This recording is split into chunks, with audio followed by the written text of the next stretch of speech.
Bismillahirrahmanirrahim.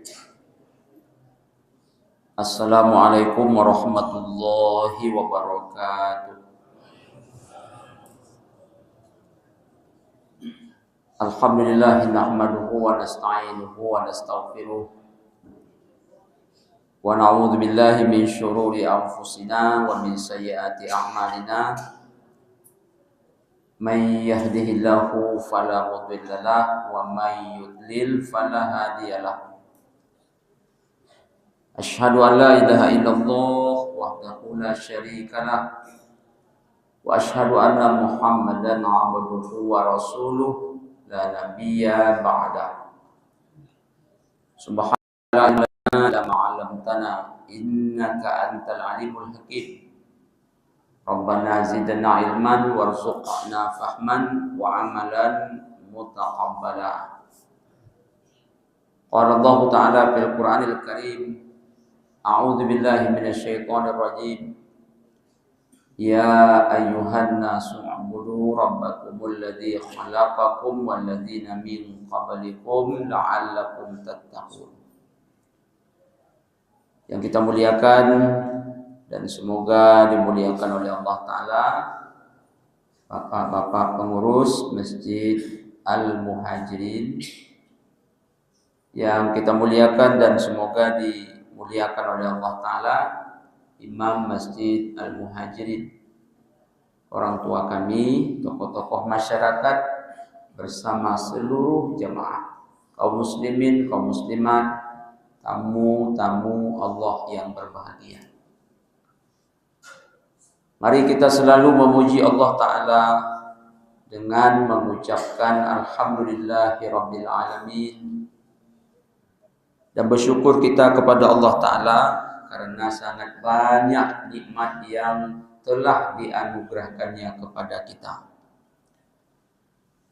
Untuk itu kita kerjakan perintah-perintahnya, kita tinggalkan larangan-larangannya.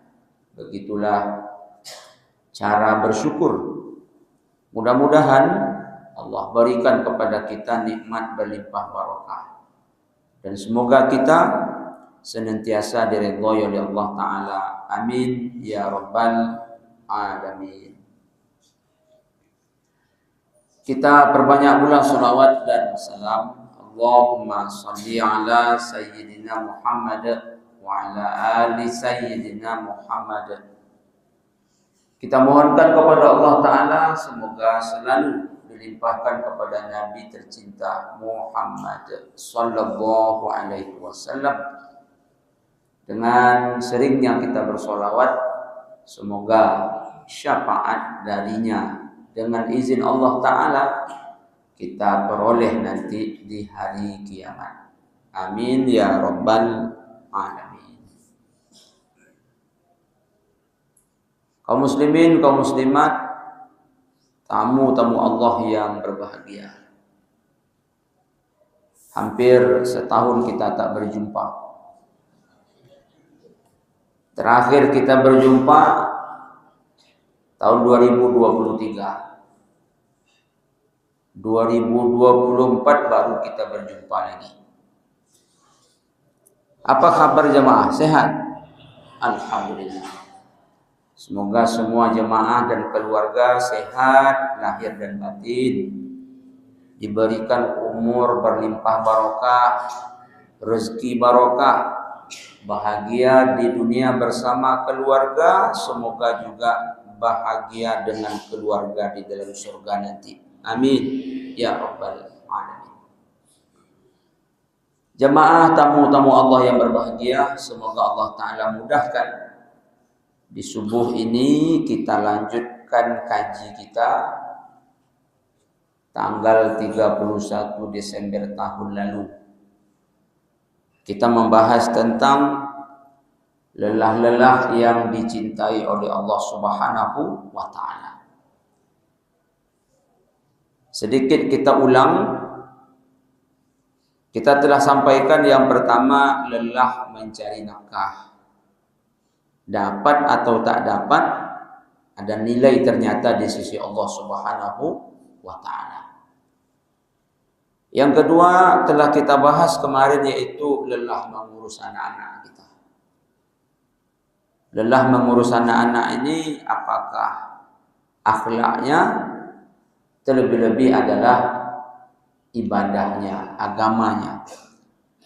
Lalu yang ketiga kemarin telah kita sampaikan, yaitu lelah berjihad di jalan Allah Ta'ala, melawan musuh-musuh Allah. Jihad yang ada ribatnya. Apa itu jihad yang ada ribat? Pakai senjata, membunuh atau dibunuh. Nah, inilah puncak keletihan yang sebenar-benarnya, dan balasan Allah Ta'ala juga amat sangat luar biasa. Ayat 3 lelah ini telah kita sampaikan di pertemuan yang sebelumnya. Maka pada subuh yang berlimpah barokah kali ini kita akan sambung yang keempat. Yang keempat yaitu lelah dalam menuntut ilmu. Lelah dalam menuntut ilmu ini lelah yang dicintai oleh Allah Subhanahu wa Ta'ala. Kaum muslimin, kaum muslimat, tamu-tamu Allah yang berbahagia.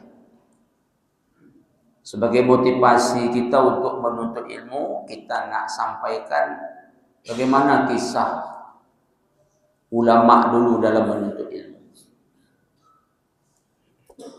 Ada seorang ulama namanya Ibnu Baqi bin Makhlad.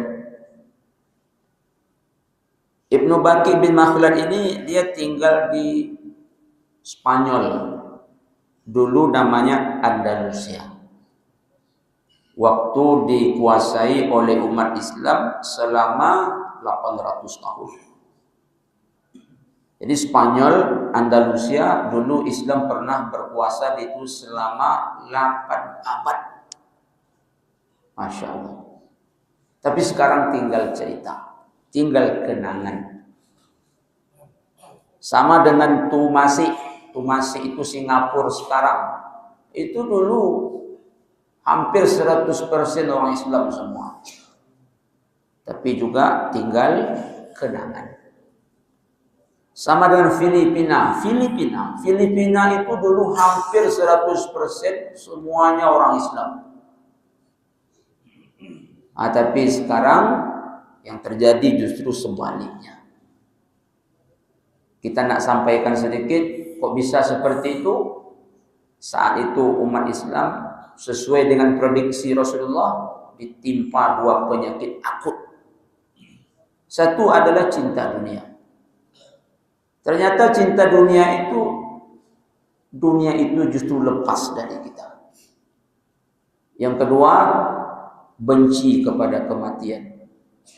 Ternyata benci kepada kematian tak pula membuat kita hidup selama-lamanya. Justru mati juga pada akhirnya. Itulah yang telah disampaikan oleh Rasulullah Sallallahu Alaihi Wasallam. Semoga tak terjadi nanti di negeri tercinta Indonesia ini. Kaum muslimin, kaum muslimat yang berbahagia. Lalu Ibnu Baqi bin Makhlad ini kemana dia pergi menuntut ilmu? Ke Irak. Dia meninggalkan Andalusia, Spanyol, menuju ke Irak. Itu berjalan kaki selama 6 bulan. Itu melintasi benua laut. Setelah 6 bulan baru sampai ke Irak. Kenapa Irak yang dia tuju? Sebab Irak ketika itu menjadi perbendaharaan ilmu. Berkumpul di sana banyak ulama. Waktu itu ulama di Irak namanya Imam Ahmad bin Hanbal atau Imam Hambali. Sampailah ke Irak, Ibnu Baqi bin Makhlad tadi, dia dapat berita Imam Ahmad bin Hanbal tak boleh berceramah. tidak boleh mengajarkan ilmu. Apa sebab? Dicekal oleh penguasa. Jadi rupanya cekal-mencekal ini dari dulu sudah ada. Asal berseberangan dengan penguasa, dicekal ulama tadi. Kaum muslimin, kaum muslimat. Lalu bagaimana caranya? Perjalanan sudah ditempuh selama 6 bulan. Sementara guru yang mau dicari tak boleh mengajar. Akhirnya berusahalah Ibnu Baqi bin Makhlad ini mencari di manalah agaknya rumah Imam Ahmad bin Hanbal. Cari-cari qadarullah bertemu. Berceritalah Ibnu Baqi bin Makhlad dengan Imam Ahmad bin Hanbal. Syekh, saya ini dari Spanyol. Spanyol? Ya Syekh. Saya menempuh perjalanan selama 6 bulan. Saya bertemu dengan Syekh ini ingin menuntut ilmu. Apa kata Imam Ahmad bin Hanbal?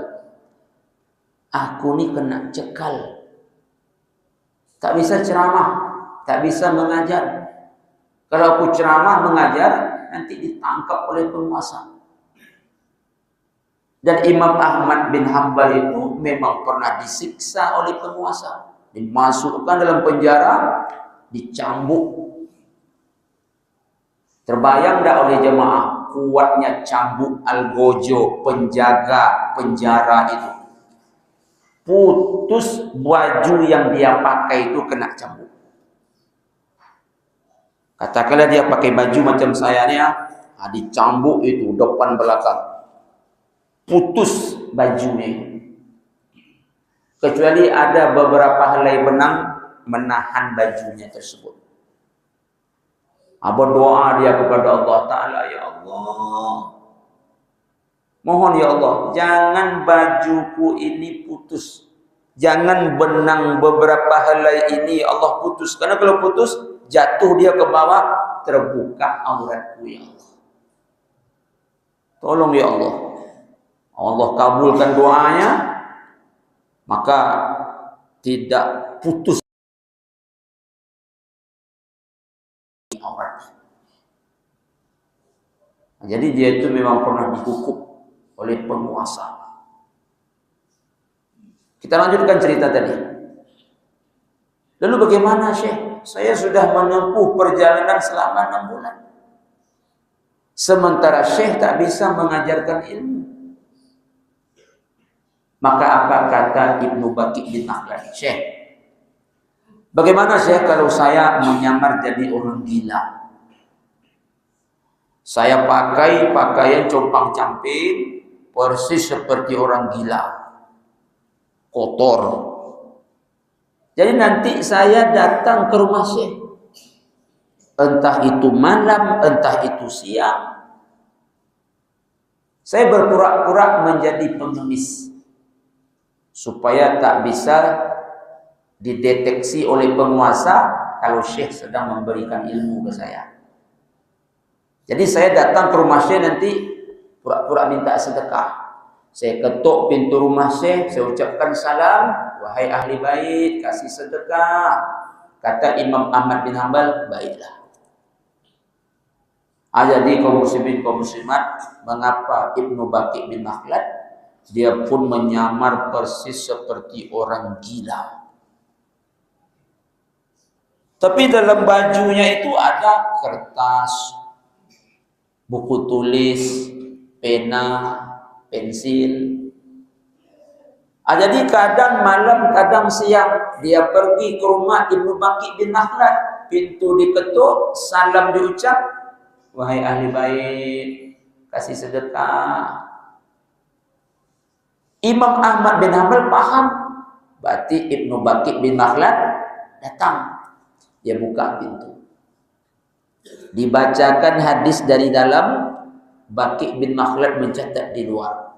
Berhasil mencatat hadis 300.000 hadis. Allahu Akbar. Memakan waktu yang lumayan lama.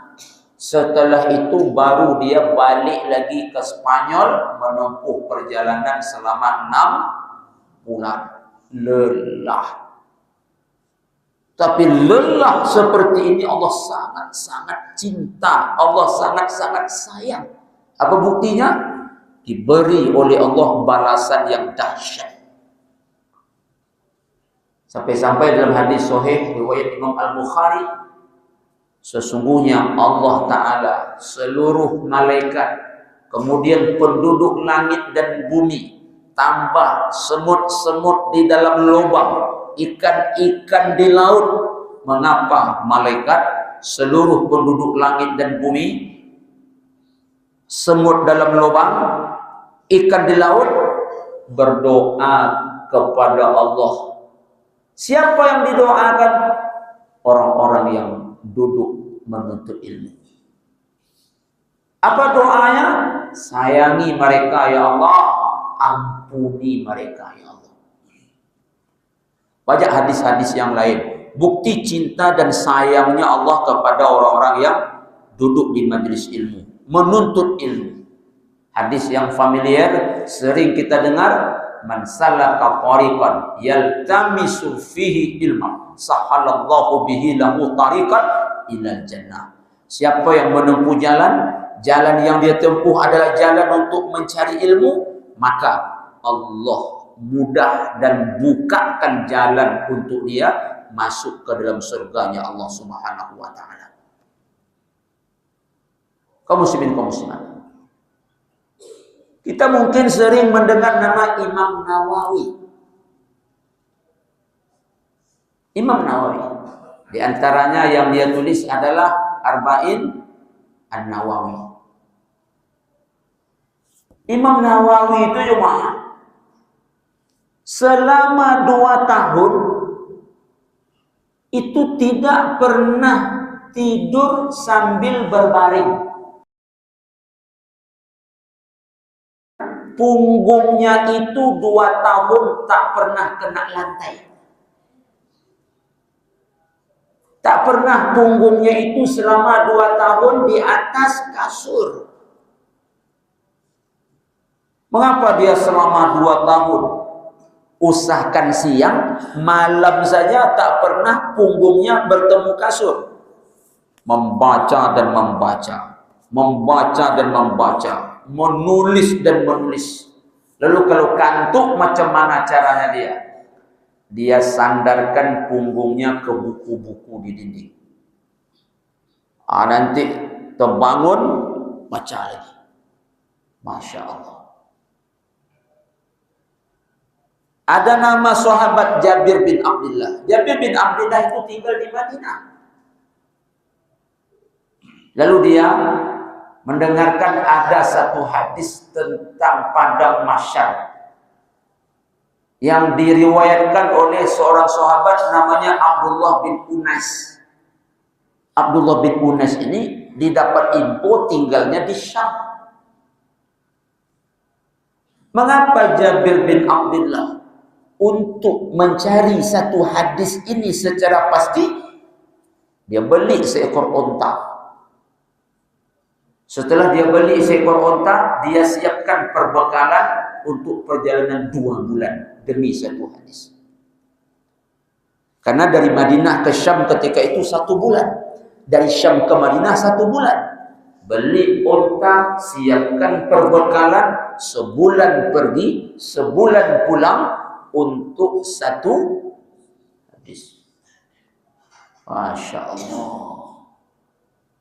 Imam Bukhari, Imam Muslim, Imam Tirmizi, banyak ulama-ulama yang lain, mereka menuntut ilmu memang spektakuler. Ada yang berdarah-darah kakinya berjalan untuk menuntut ilmu. Tak cukup lagi sendal, putus sudah. Ada yang jual atap rumah untuk mencari ilmu. Biarlah berpanas, biarlah berhujan, yang penting ada modal untuk menuntut ilmu. Kaum muslimin, kaum muslimat, maaf, ini agak cerita pribadi sedikit. Saya ini kadang-kadang suka pula cerita tentang pribadi. Dulu sekolah di Darul Nahdhah Tawalib Bangkinang. Jemaah tahulah Ustadz Mawardi, Ustadz Edi Azhar, Ustadz Nazri, Ustadz Asradi yang isi ceramah di sini. Termasuk saya, itu dulu sekolah di Darul Nahdhah Tawalib Bangkinang.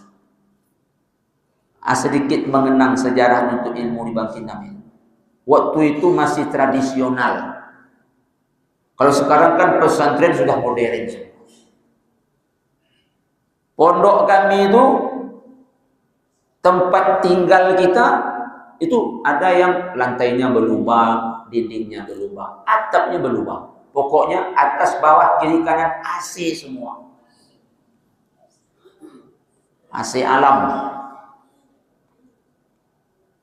Lalu alat penerangnya bukan lampu seperti ini, lampu togok. Lampu togok itu terangnya tak seberapa, asapnya yang banyak. Sudahlah, apinya tak besar, asapnya besar.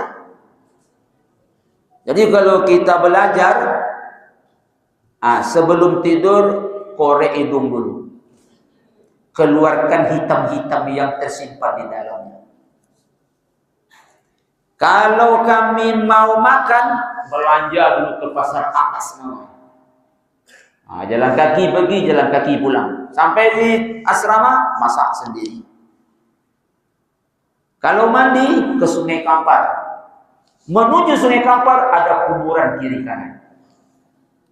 Yang bahayanya kalau sesak buang air besar tengah malam, air tuyul. Sering buang air itu hilang sendiri rasanya. Karena menuju ke sungai itu terbayang ada kuburan kiri kanan. Tapi bagi yang tak tertahan, itu ada namanya toilet terbang. Nauzubillah. Kaum muslimin, kaum muslimat yang berbahagia. Pokoknya waktu itu banyak suka dukanya. Kalau kirim surat ke Bengkalis sama mak ayah saya, umpamanya sakitnya, kirim surat. Assalamualaikum, ama ayah Ananda di pondok sekarang dalam keadaan kurang sehat, sakit, kirim surat. Surat sampai awak sehat.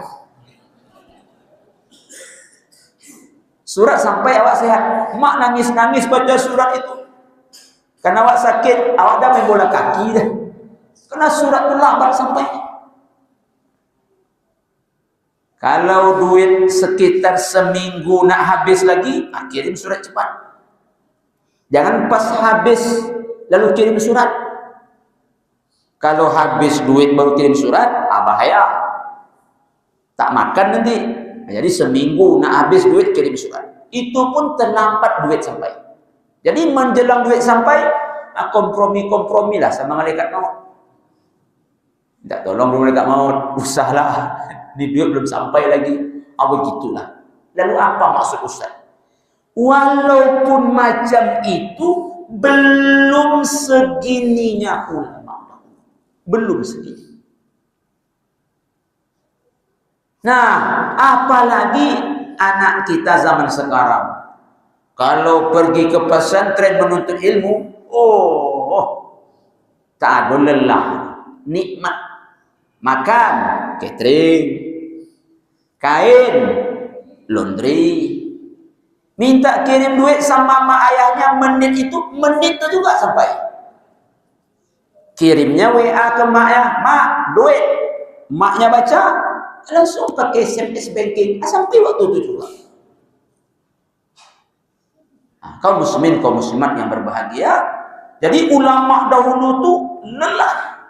Namun walaupun sekarang sudah modern, tetap tidak sia-sia.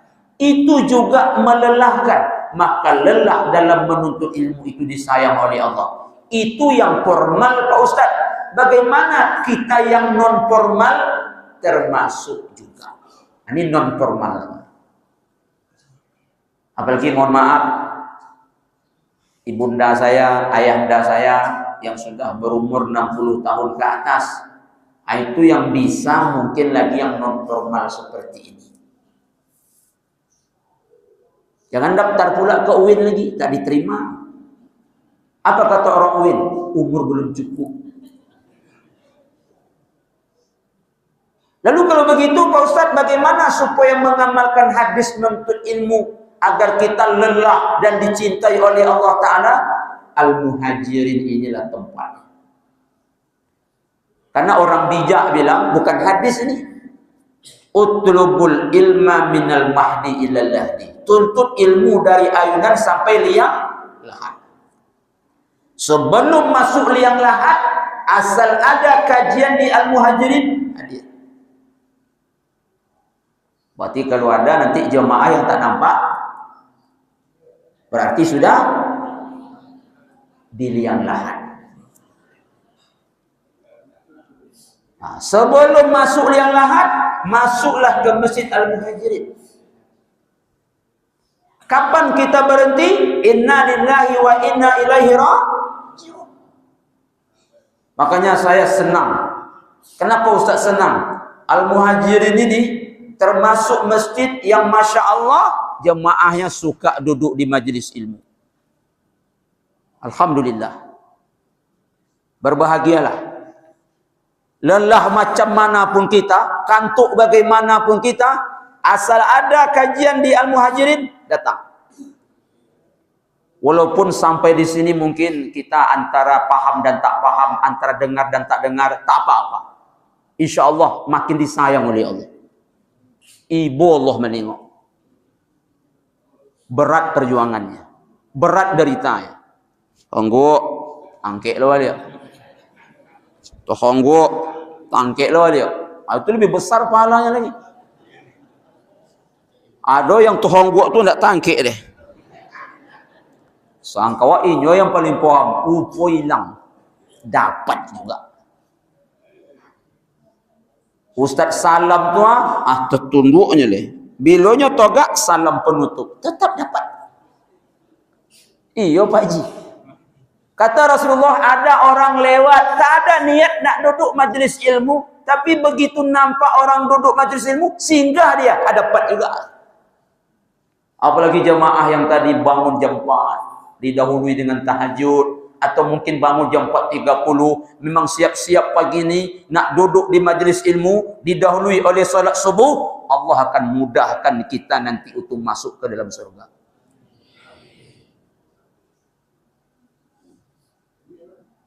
Ada kawan kita umpamanya tadi sedah salam kanan kiri dia pulang. Mengapa dia pulang umpamanya? Zikir pagi. Mengapa dia pulang umpamanya? Baca Quran. Kalah dibandingkan yang tetap duduk di sini sampai masuk waktu syuruk untuk mengulang-ulang ilmu. Apa alasannya? Kata para ulama, kalau saya rajin solat sunat, maka itu untuk saya sendiri. Kalau saya rajin zikir, itu untuk saya sendiri. Tapi ketika saya menuntut ilmu, itu untuk kemaslahatan orang banyak. Dia bisa ngalir, dia bisa ngembang. Kaum muslimin, kaum muslimat, saudaraku, rahimakumullah. Tadi Ustaz sampaikan, tuntut ilmu dari ayunan sampai liang lahat. Tapi kalau kita tengok Al-Quran, rupanya dalam rahim ibu, ilmu sudah mulai bisa dituntut. Apa alasannya? Subuh Jumat, kita sering membaca surah As-Sajadah. Al-Muhajirin, subuh Jumat, surah Sajadah. Nah, ya. Kalau rakaat keduanya Al-Insan. Nah.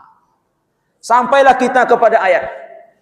Tsumma sawwahu wa nafakha fihi min ruhihi wa ja'ala lakumus sam'a wal absara wal af'ida qalilan ma tashkurun.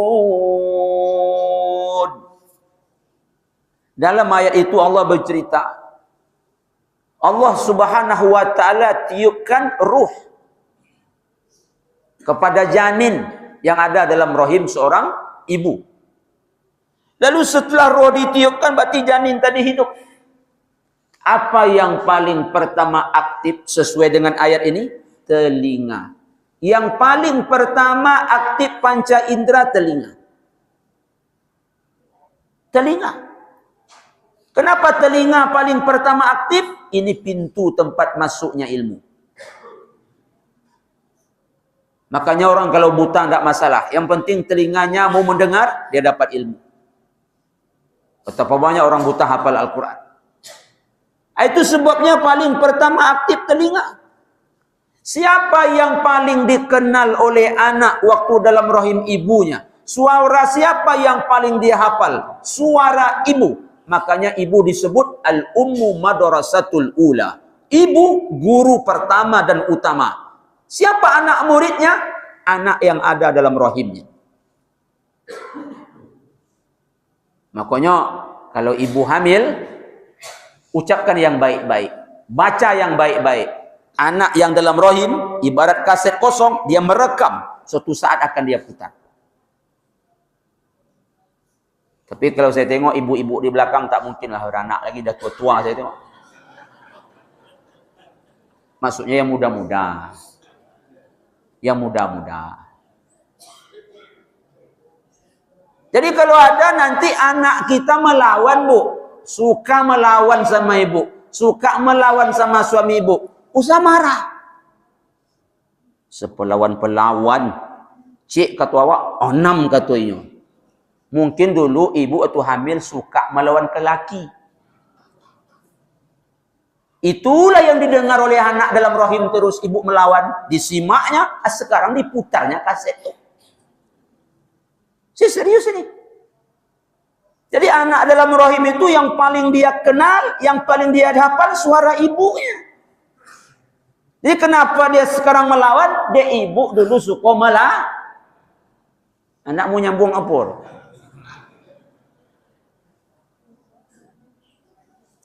Makanya ibu itu guru utama. Makanya kalau dapat, ada mungkin ibu-ibu yang masih muda, yang insya Allah ingin minta rezeki lagi kepada Allah berupa anak, nanti ketika hamil, yang baik-baik saja ucapkan. Suka baca Quran. Itu anak sudah mendengar ketika roh telah ditiupkan. Dan dia hafal cakap ibu. Ini yang seperti saya sampaikan dahulu. Kalau hamil, suka baca Quran. Tapi itulah, ada ibu hamil ketika baca Quran, Yusuf ke Yusuf, Yusuf ke Yusuf. Macam tak ada surah lain. Kenapa Yusuf terus, Bu? Hasil USG laki-laki, Pak Ustaz. Memangnya mengapa? Kalau anak laki-laki, kata orang baca surah Yusuf, untung-untung ganteng kayak Nabi Yusuf. Suami ibu itu tak ganteng. Kalau ganteng suami baca surah Yusuf, agak-agak lah. Ini jauh. Kadang-kadang ada ibu tu hamil baca Maryam ke Maryam, Maryam ke Maryam. Kenapa baca Maryam terus, Bu? Asal USG perempuan, Pak Ustaz. Jadi kalau baca surah Maryam, untung-untung nanti cantik kayak Maryam. Ibu ya. Jadi kenapa baca surah Yusuf? Kenapa baca Maryam? Ilmu. Untung-untung anak nanti tak sama dengan Yusuf. Dapat ngikut jadilah. Untung-untung anak kalau perempuan nanti memang takkan sama dengan Maryam. Dapat ngikut-ngikut dari belakang jadilah. Ilmu. Tadi orang bijak ngomong, itu bukan hadis, dari ayunan. Kalau orang kampung kami, itu umur 7 hari anak dah masuk dalam ayunan. Waktu akikah, dicukur rambut, kasih nama, hari itu hari berayun namanya. Jadi mak-mak di kampung dulu, hari ke-7, akikah, cukur rambut, kasih nama, masuk dalam ayunan, itu ayunan itu diayun, nyanyinya nasihat semua. Ilmu. Pegangnya tali buaya itu. Yang kaya buayanya rotan. Yang miskin kain panjang biasa. Ya ayunlah. Menyanyilah mak tu. Burung dara terbang berempat. Terbang tinggi di atas angkasa. Kalau anda ingin selamat, ikut perintah ayah dan bunda. Ilmu. Tapi sesekali mak tu keluar pula bahasa ocunya. Berandu namanya. Loloklah nak, loloklah sayang. Copeklah nak, copeklah godang. Kalau godang nak bulio si kola.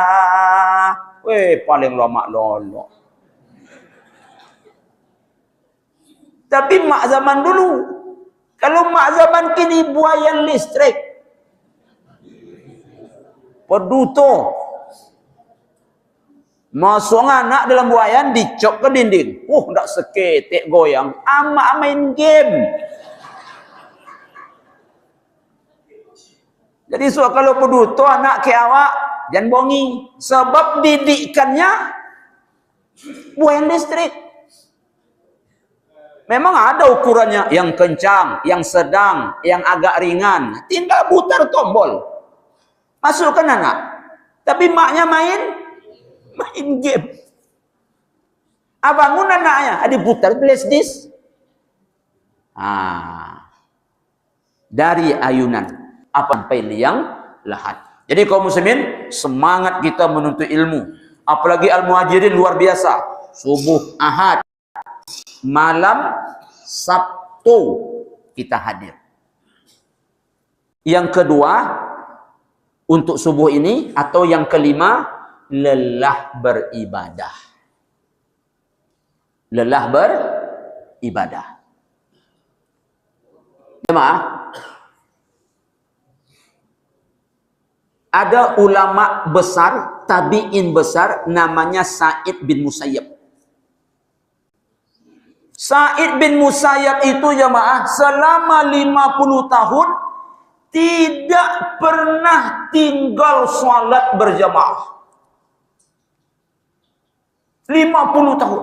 Hebatnya lagi, selama 50 tahun itu datang dia duduk di saf paling depan baru azan berkumandang. Kecuali satu ketika, bukan satu hari, satu waktu. Azan selesai baru dia sampai ke pintu masjid. Akan masuk dia baca inna lillahi wa inna ilaihi raji'un. Jadi orang-orang dalam masjid yang sudah ada datang terkejut. Syekh, apa musibah yang terjadi? Aku terlambat sekali ini. 50 tahun tak pernah tinggal salat berjamaah. Kapan dia datang? Azan belum berkumandang. Cuma sekali azan selesai baru datang, dia rasakan itu musibah. Apa yang dia baca? Inna lillahi wa inna ilaihi raji'un. Itu melelahkan. Kaum muslimin, kaum muslimat, ini kita udah tahu semua. Imam Ahmad bin Hanbal salat malamnya berapa? 300 rakaat. Sakitlah dia, baru berkurang. Bukan tak langsung dikerjakannya, berkurang separuh. 150 rakaat. Jadi orang-orang soleh dulu jemaah beribadah, berhentinya lelah. Ustaz tersinggung jemaah termasuk saya. Kita kalau beribadah berhentinya karena apa kira jemaah? Betul, malas. Orang soleh dulu berhenti lelah. Awak berhenti karena malas. Oh Ustaz nuduh Pak Ustaz. Saya tidak nuduh jemaah, saya gitu juga. Ini contoh nih jemaah, mohon maaf contoh. Nih Al-Quran satu lembar timbal balik. Kita yang sedang-sedang saja kualitas baca Qurannya, kalau satu lembar timbal balik 2 menit selesai. 2 menit kita bacalah Al-Quran. A'udzu billahi minasyaitonir rajim. Qad aflahal mu'minuna alladzina hum fi salatihim khashi'un. Terus lembar sebelahnya lagi. Tiba-tiba kita ucapkan Sadaqallahul azim. Karena lelah. Enggak. Masa 2 menit lelah? Karena tak cukup waktu? Enggak. Waktu masih panjang. Tapi kenapa kita berhenti? Mohon maaf. Lelah. mungkin tambah satu lagi, lemah. Makanya ada sebuah doa yang Rasul ajarkan kepada kita. Doa ini Rasul pasti ngamalkannya, bukan sekedar ngajar-ngajarkan aja. Apa bunyi doanya? Allahumma inni a'udzubika minal ajazi wal kasal. Ya Allah, aku berlindung kepadamu dari lemah dan malas. Salah satunya saja kita miliki, ini sudah cukup berbahaya. Bayangkan dua-duanya, lemah ia juga, malas ia juga. Salah satunya saja sudah cukup bahaya. Maka jemaah tak dapat tidak, ibadah ini dipaksa-paksa terus sampai lelah. Iya Pak Ustaz, lelah baru berhenti. Dan ibadah yang saya maksud ini apa contohnya? Baca Quran. Kalau sholat 5 waktu tidak lelah, subuh cuma 2 rakaat. Zuhur paling banyak, dengan asar dengan isya 4 rakaat. Nanti maghrib 3. Usah nanti supaya lelah maghrib 12 rakaat. Sudah maghrib 3 tambah sudut itu deh. Tawi aja. Apa salat apa-apa. Awak supaya lelah Pak Ustaz, awak tambah rakaat maghrib. Lelah yang kita maksud adalah salat sunat. Yang wajib usah, udah ada ukurannya. Baca Quran, berzikir. Apa alasannya? Nih sekali lagi, Nabi Muhammad SAW ibadah itu kan sampai lelah. Apa bukti lelah? Kakinya bengkak, kena lelah itu Pak. Kenapa tidak? 3 surah, 1 rakaat, Al-Baqarah, Ali Imran, An-Nisa, 662 ayat, 5 juz setengah, 1 rakaat, lelah Nabi. Apa bukti lelah? Bengkak kakinya. Risau pula Aisyah menengoknya. Bang, abang kan kalau pernah dosa udah Allah ampuni. Dan abang pun udah dijamin masuk surga. Kenapa sampai macam ini bengkak-bengkak kaki kena ibadah? Apa jawaban Nabi? Apa salah aku menjadi hamba yang bersyukur? Kan itu jawaban Nabi. Nabi lelah, bukti sahih, kaki bengkak. Baru beliau berhenti. Nah, kalau awak bukan badan yang lelah, hati.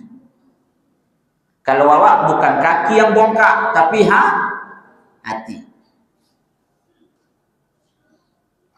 Umpamanya kita sudah berjamaah nih ya, panjang ayat imam, tidak akan bengkak kaki kita, saya yakin. Bismillahirrahmanirrahim. Yasin. Bengkak kaki? Tidak. Hati mulai itu. Yasin panjang loh kak. Itu bengkak yang saya maksud. Kalau kaki tidak Pak Ji. Kalau kaki tidak. Masa bengkak? Rupanya imam itu dibaca sampai habis. Sampailah kepada ayat. Salamun qaulam mir rabbir rahim. Sampai habis je doa.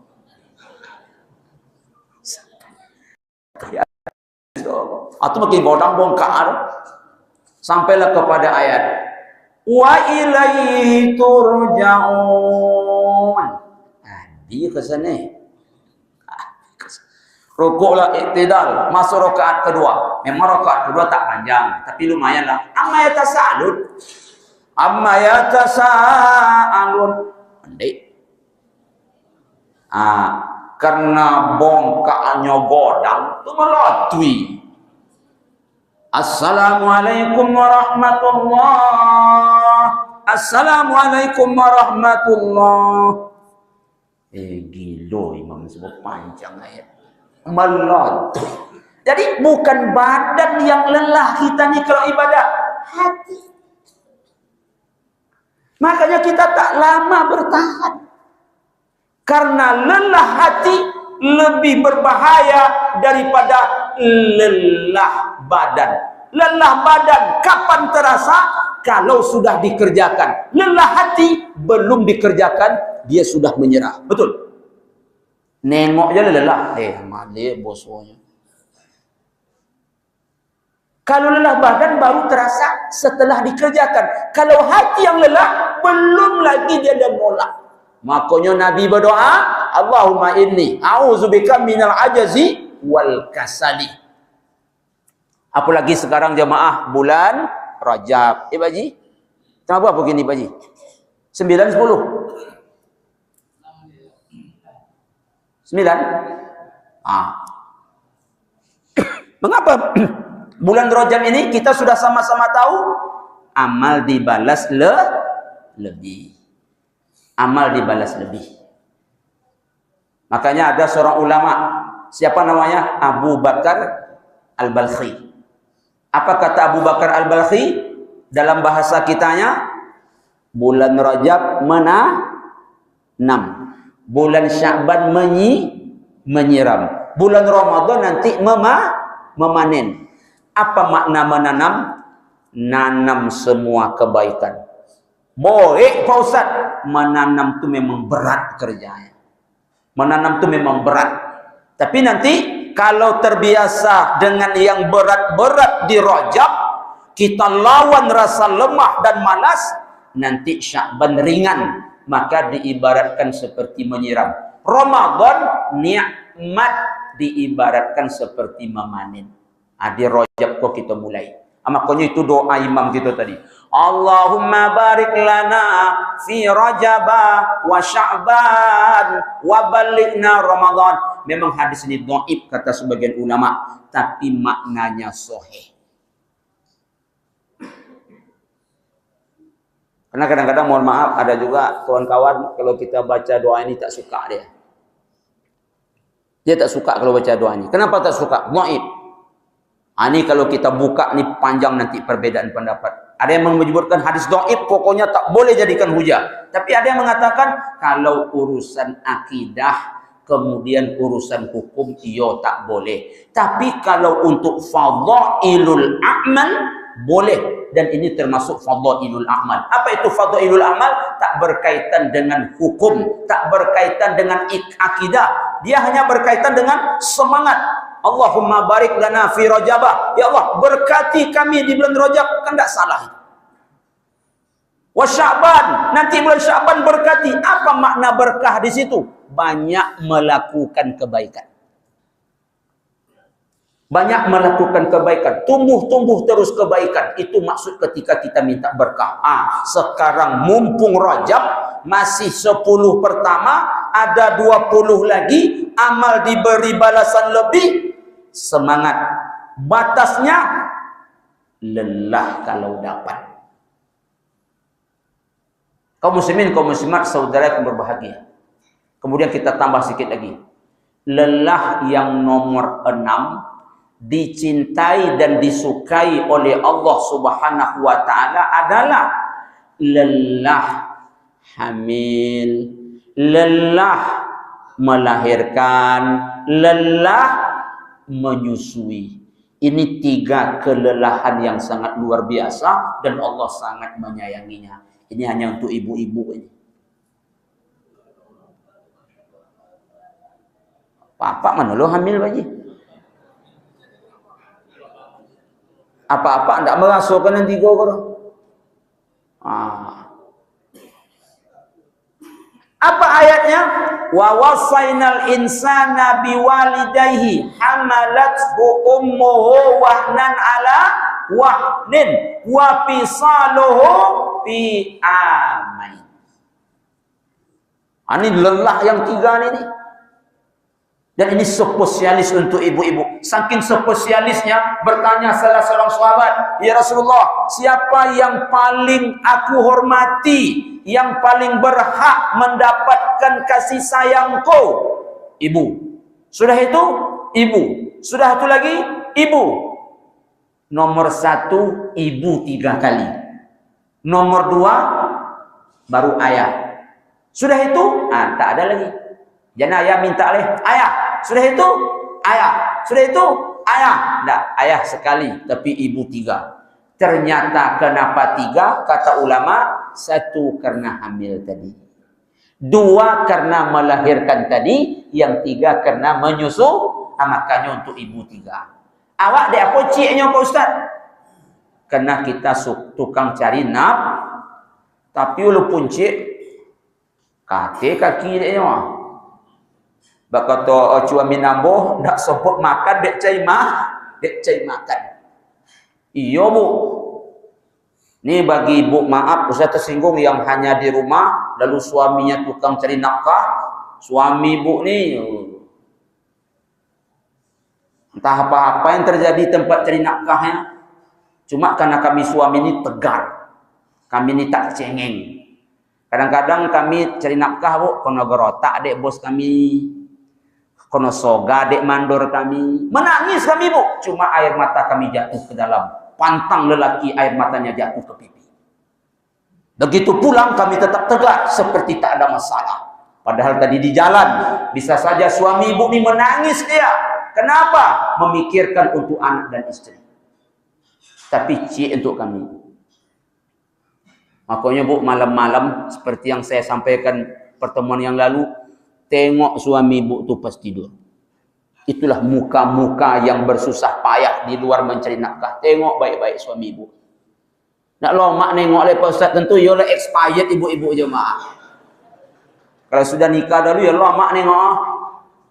Lah expired sudah ke mah, tapi tengok ialah. Itulah mata yang meleleh air matanya ke dalam. Itulah wajah yang mungkin dimarahi oleh atasannya di kantor. Tengok baik-baik. Jangan melawan joginya. Bahkan ibu-ibu pegang tangan suami kita itu sedang tidur tu. Cium. Inilah tangan yang beli jilbab ibu. Tangan yang beli sendal. Tangan yang beli beras. Cium tangannya itu. Tapi bapak Ustaz aku pula tidur pula nanti malam hari dengar ceramah ini. Coba dulu. Leganya. Upun tak tengok ada ibu. Kaum muslimin, kaum muslimat, waktu syuruk dah masuk. InsyaAllah jika ada pertemuan lagi Allah izinkan, kita akan sambung. Kita tutup dengan doa kafaratul majlis. Subhanakallahumma wa bihamdika asyhadu an la ilaha illa anta astaghfiruka wa atubu ilaih. Billahi taufiq wal hidayah. Wassalamualaikum warahmatullahi wabarakatuh.